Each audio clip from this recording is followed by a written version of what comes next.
गूंगी बहू, अंधी सास। एक परिवार में 5 लोग थे।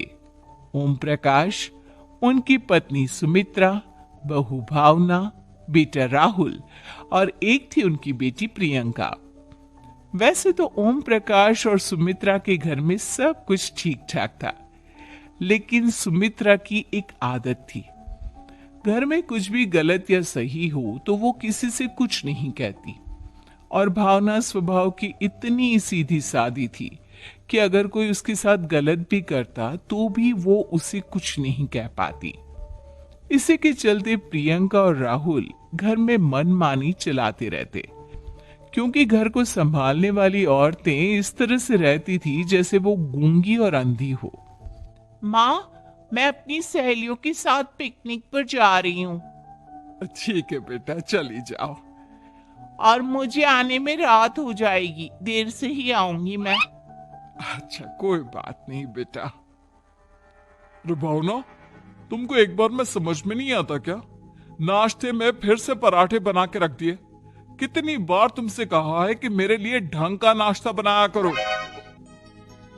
ठीक है जी, आगे से ध्यान रखूंगी। अरे ये बहू से किस तरह से बात कर रहे हो तुम राहुल? अरे तो और क्या करूं पापा, इसको कही बात एक बार में समझ में ही नहीं आती। सुमित्रा, तुम अपने बेटे को समझाती क्यों नहीं? बहू से बात करने का ये क्या तरीका है? अरे जिसकी जैसी मर्जी आए करो, मुझे क्या। भावना बेटा, तुम भी तो कभी कुछ कहा करो। इस तरह क्यों सबकी बातें सुनती रहती हो? कोई बात नहीं पापा जी, सब ठीक है। रात को काफी देर तक प्रियंका घर नहीं आती, और जब वापस लौट कर आती है तो एक लड़की के साथ बाइक पर बैठकर। सुमित्रा और भावना दोनों ही प्रियंका को लड़की के साथ देख लेते हैं। आज तो जोर से डांट पड़ने वाली है, लेकिन मैं डर क्यों रही हूँ? माँ तो सब कुछ देखकर भी अंधी बनी रहती है। और रही बात भाभी की, वो किसी को कुछ नहीं बताने वाली। कहने को भगवान ने आवाज दी है, लेकिन गूंगी है गूंगी। अरे प्रियंका बेटा, इतनी रात को कॉलेज से लौट कर आ रही हो? कहाँ गई थी तुम? पापा, वो सहेली के घर पर थी, पढ़ाई करने के लिए रुक गई थी। अच्छा, ठीक है, जाओ अपने कमरे में जाओ और सो जाओ। सुमित्रा ने अपनी बेटी को एक लड़की के साथ इतनी रात को आते देखकर भी उससे कुछ नहीं कहा, और भावना ने भी इस बारे में किसी से कोई बात नहीं की। कुछ दिनों के बाद मामा जी का फोन आया था। उन्होंने प्रियंका के लिए कोई रिश्ता ढूंढा है। लड़के वाले उसे देखने आ रहे हैं। अरे मुझे नहीं करनी शादी वादी, किसी लड़की को बुलाने की कोई जरूरत नहीं है। ये तुम क्या कह रही हो प्रियंका बेटा? तुम्हारी शादी की उम्र हो चली है और तुम्हारे मामा जी ने बहुत अच्छा रिश्ता बताया है। पापा, अब जिद क्यों कर रहे हैं?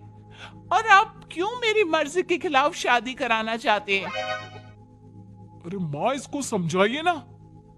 आपकी बेटी, आप तो बस चुपचाप सब कुछ होते हुए भी देखती रहती हैं। अरे तो क्या कहूं, और मेरे कहने से क्या हो जाएगा?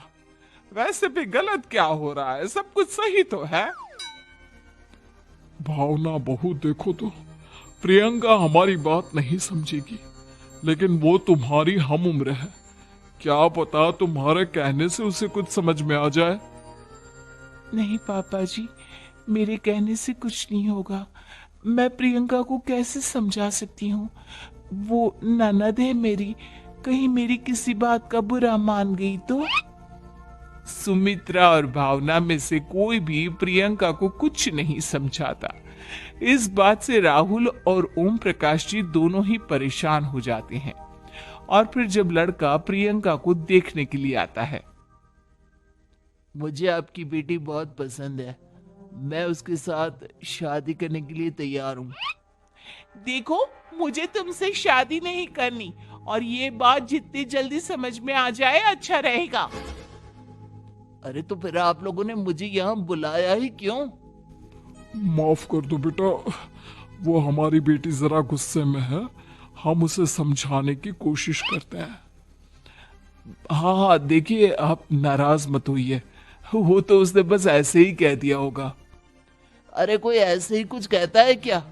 और ये आपकी पत्नी और माँ, ये दोनों इस तरह चुपचाप क्यों बैठे हैं, जैसे इस घर के मेंबर ही ना हो? आपके घर में सब कुछ ठीक तो है ना? अरे सब कुछ ठीक है बेटा। सुमित्रा, समझाओ ना अपनी बेटी को। अरे क्या समझाऊं, क्या होगा समझाने से, सब ठीक ही तो हो रहा है, गलत क्या हो रहा है। भावना, प्रियंका को अंदर लेकर जाओ और उससे समझाओ कि कितना अच्छा रिश्ता है, इतना अच्छा लड़का है, इस तरह से बिहेव ना करे। नहीं नहीं जी, मैं किसी से कुछ नहीं कह सकती जी। अरे अजीब परिवार है, मुझे तो यहाँ से निकलना पड़ेगा। इस तरह से तो आपकी बेटी की शादी किसी से नहीं हो सकती। जिसके घर की औरतें गूंगी और अंधी बनकर बैठ जाए, उस घर का कुछ नहीं हो सकता। ओम प्रकाश और राहुल सुमित्रा और भावना की हरकतों की वजह से बहुत परेशान हो जाते हैं। एक दिन वो दोनों आपस में बात करते हैं। पापा, समझ में नहीं आता कि भावना और माँ को कैसे समझाया जाए। सही कहते हो बेटा, तुम और मैं काम के सिलसिले में सारा दिन घर के बाहर रहते हैं और घर की दोनों औरतें जिन्हें सारा घर संभालना चाहिए, गूंगी और अंधी बनकर बैठी है। पापा आप ही बताइए इसका क्या उपाय है। मेरी तो कुछ समझ में नहीं आता बेटा, लेकिन हमें कुछ तो करना पड़ेगा, क्योंकि इन सब की वजह से प्रियंका बहुत ज्यादा बिगड़ती जा रही है। तुमने देखा उसने किस तरह से बिहेव किया था। अरे लेकिन पापा हम करेंगे क्या? हमें एक नाटक करना होगा। कुछ दिनों के लिए हम भी गूंगे और बहरे बन जाते हैं, उसके बाद इन दोनों औरतों को अकल आएगी। हाँ पापा, शायद आपकी बात ठीक है। हम दोनों हर बार बात को संभाल लेते हैं और इसी वजह से माँ और भावना कुछ भी करने की कोशिश ही नहीं करते। और फिर अगले दिन, भावना, नाश्ते में क्या बनाया है? जी पराठे बनाए हैं। मेरे लिए पोहा बना दो। अच्छा जी ठीक है, अभी बना देती हूँ जी। बहू, नाश्ते में क्या बनाया है? पापा जी, पराठे हैं और पोहे बन रहे हैं। और बहू, मुझे तो उपमा खाने का मन था, मेरे लिए उपमा बना दो। ठीक है पापा जी, अभी बना देती हूँ। भाभी जल्दी से जरा मेरा कॉलेज का टिफिन तो पैक कर देना। और सुनो, मुझे ना भिंडी की सब्जी खाने का मन है। सुमित्रा चुपचाप बैठी बैठी सब कुछ देख रही थी। उसने किसी से कुछ भी नहीं कहा और ये देखकर भावना को मन ही मन गुस्सा आ रहा था, लेकिन वो किसी से कुछ नहीं कह रही थी। उसे लग रहा था कि ओम प्रकाश जी, जो हमेशा उसकी साइड लेते थे, वो भी आज चुपचाप बैठे हुए थे। शाम के वक्त प्रियंका अपने बहुत सारे दोस्तों को लेकर घर आती है और उधर दूसरी तरफ से राहुल भी अपने ऑफिस के दोस्तों को लेकर घर आ जाता है। प्रियंका अपने कमरे में तेज म्यूजिक चलाकर डांस करती है और राहुल अपने दोस्तों के साथ बैठकर जोर जोर से हंस रहा था। प्रियंका और राहुल मिलकर पूरे घर को अस्त व्यस्त कर देते हैं, लेकिन भावना उनसे कोई शिकायत नहीं करती और सुमित्रा जी भी चुपचाप बैठी रहती है। लेकिन भावना और सुमित्रा के अंदर का गुस्सा धीरे धीरे बढ़ रहा था।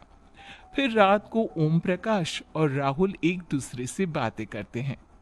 पापा, हमने इतना कुछ किया, फिर भी भावना कुछ बोलती ही नहीं और माँ भी कुछ गलत करने से किसी को रोकती ही नहीं। तुम चिंता मत करो बेटा, इन दोनों के अंदर का गुस्सा भर रहा है और बहुत जल्दी बाहर आने वाला है। अगले दिन, अरे बहू, ये कपड़े धुले हैं या गंदे हैं? पापा जी, कपड़े तो मैंने धोकर ही आपकी अलमारी में रखे थे। मुझे तो साफ नहीं लग रहे, एक बार और धो देना। प्रियंका, मैं सोच रहा था कि तुम्हें उस लड़के से शादी नहीं करनी है ना? मत करो। एक काम करो, वैसे भी क्या रखा है शादी वादी में, तुम्हें जो लड़का पसंद है उसके साथ जाकर कोर्ट मैरिज कर लो। इस बार ओम प्रकाश और राहुल की बात सुनकर भावना और सुमित्रा के अंदर का गुस्सा जाग उठता है। मैं किसी से कुछ कहती नहीं जी। इसका मतलब ये है कि आप लोग मुझे परेशान करते ही रहेंगे। कल चार चार बार मुझसे नाश्ता बनवाया। आज पापा जी मुझसे धुले हुए कपड़ों को बार बार धुलवा रहे हैं। अरे मैं इंसान हूँ जी, कोई मशीन नहीं हूँ। तुम दोनों ने मिलकर इस घर की कैसी हालत बना दी है, और अपनी बहन को भागकर शादी करने के लिए कह रहे हो। तुम भाई हो या दुश्मन? ओम प्रकाश और राहुल जोर जोर से हंसने लगते हैं। अरे इसमें हंसने की क्या बात है? हम लोग यहाँ इतने परेशान हो रहे हैं जी, तुम लोगों को ऐसी हरकत करने के बाद भी हंसी आ रही है। ये क्या कर रहे हैं जी आप दोनों?